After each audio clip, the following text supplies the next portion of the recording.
CBI তদন্ত নিয়ে বারে বারে প্রশ্ন তুলছেন চিকিৎসকেরা, যে একই দাবিতে সরব হয়েছেন অভয়ের পরিবারও, এবং তারাও আজকে ফের পথে নেমে প্রতিবাদ জানিয়েছেন। কি বলছেন অভয়ের মা বাবা, শোনাবো আপনাদের।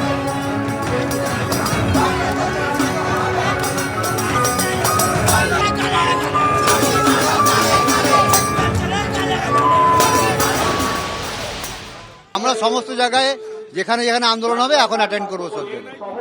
রাস্তাই একমাত্র আমাদের রাস্তা। সিবিআই দেওয়া উচিত ছিল, দেয়নি। তার জন্য আজকে প্লাকার্ড বেরিয়েছে, সেটিংস এর প্লাকার্ড বেরিয়ে গেছে অটোমেটিক, কারণই এটা। আমরা চেষ্টা করছি আন্দোলন জোরদার করে বিচার ছিনিয়ে আনা। আন্দোলন সীমিত হয়ে যাওয়ার কারণে সিবিআই এই সুযোগটা নিল। যখন আন্দোলন চলছিল তখন তো সিবিআই ভালোই কাজ করছিল, তখনই তো গ্রেপ্তার করেছিল এদের। কিন্তু যেই আন্দোলন স্থিমিত হয়েছে আবার ছেড়ে দিল। আর আন্দোলন যদি রাস্তায় এরকম পিক আপ থাকতো তাহলে এই সাহসটা পেত না, সিবিআই কে চাকরি দিতেই হতো। আন্দোলনে এগিয়ে আসুন, হতাশ হওয়ার কিছু নেই। আন্দোলনই একমাত্র রাস্তা বিচার ছিনিয়ে আনার। জনকে তো ভরসা করতেই হবে, তাই সিবিআই কে ভরসা করছি। বলেছে আমরা চার্জশিট দিতে পারিনি, 90 আমাদের আরো তদন্ত বাকি, তাই আমরা দিইনি, দিয়ে দেবো কয়েকদিনের মধ্যে। 90 দিন পরেও সিবিআই চার্জশিট দিতে ব্যর্থ, জামিন পেয়ে গেলেন সন্দীপ ঘোষ, অভিজিৎ মণ্ডল। বিচারের দাবিতে আজকে ফের পথে নেমেছেন চিকিৎসকেরা।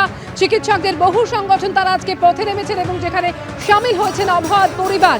আজকে করুণাময়ী থেকে সিজিও কমপ্লেক্স পর্যন্ত অভিযানের ডাক দিয়েছে চিকিৎসকদের সংগঠন। সরাসরি কথা বলবো, সন্দীপ সরকার এবং ঝিলম করঞ্চাই দুই প্রতিনিধি আমাদের সঙ্গে রয়েছেন।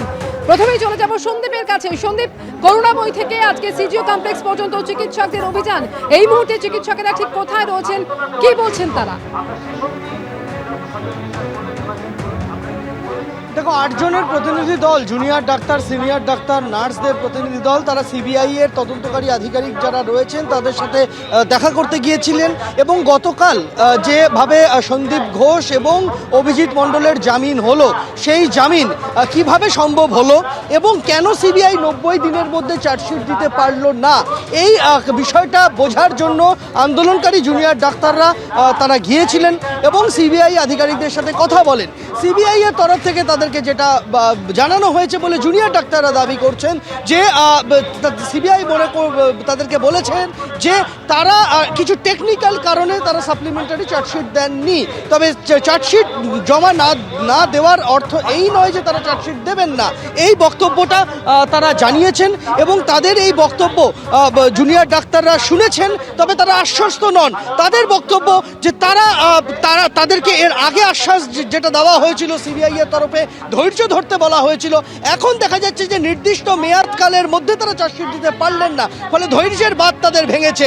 ফলে সেই জায়গায় দাঁড়িয়ে তারা সিবিআই এর কাছে সুস্পষ্টভাবে জানতে চান যে কিভাবে এই ঘটনা সম্ভব হলো, কিভাবে জামিন হলো, কেন সিবিআই জামিন আটকানোর চেষ্টা করলো না, কেন তারা চার্জশিট দিল না। ফলে সেই জায়গায় দাঁড়িয়ে তারা আশ্বস্ত নন সিবিআই আধিকারিকদের সাথে কথা বলে, এমন বক্তব্য কিন্তু জুনিয়র চিকিৎসকদের তরফে উঠে এলো। তুমি দেখতে পাবে এখনো জুনিয়র চিকিৎসক এবং অন্যান্য চিকিৎসক সংগঠন যারা এসেছেন এখানে, তাদের জমায়েত এখানে রয়েছে, তারা এখানে রয়েছেন। নার্সদের প্রতিনিধিরা রয়েছেন।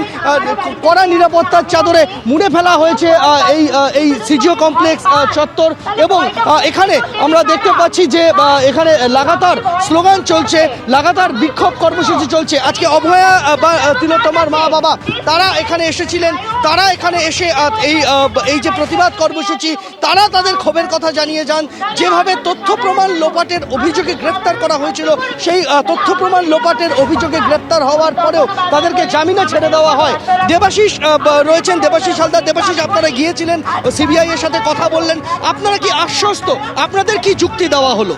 দেখুন, আশ্বস্ত এ কথা তো বলতে পারি না, কিন্তু ওনারা যে যুক্তিগুলো দিলেন যে bail is not equal to acquittal, অর্থাৎ জামিন পেয়েছে মানেই যে অভিযোগ থেকে মুক্তি পেয়েছে এরকম নয়, এই ভরসা জায়গাটা ওনারা দিতে চাইলেন। শুধু আমাদের নয়, আমরা বলেছিলাম যে এটা শুধু আমাদের প্রশ্ন নয়, এটা পশ্চিমবঙ্গের সাধারণ মানুষের প্রশ্ন। তো সেই জায়গাটা তারা বলেন যে অভিযোগ থেকে মুক্তি তারা পাননি, দে উইল বি ট্রায়াল, তারা অবশ্যই তারা বিচারের অধীন হবেন এবং তারা সাপ্লিমেন্টারি চার্জশিটও একটা সময় গিয়ে তারা প্রডিউস করবেন। যখন আমরা জানতে চাই যে কবে, তারা বলেন যে তারা এখনও এভিডেন্স কালেক্ট করছেন, তাদের অনেক মাইনুটলি নাকি এটাকে তাদের তৈরি করতে হচ্ছে, ফলত সময় লাগবে। কত সময় লাগবে সেই কথাটা কিন্তু আমাদের কাছে স্পষ্ট করেন। চিকিৎসকদের সিজিও কমপ্লেক্স অভিযানে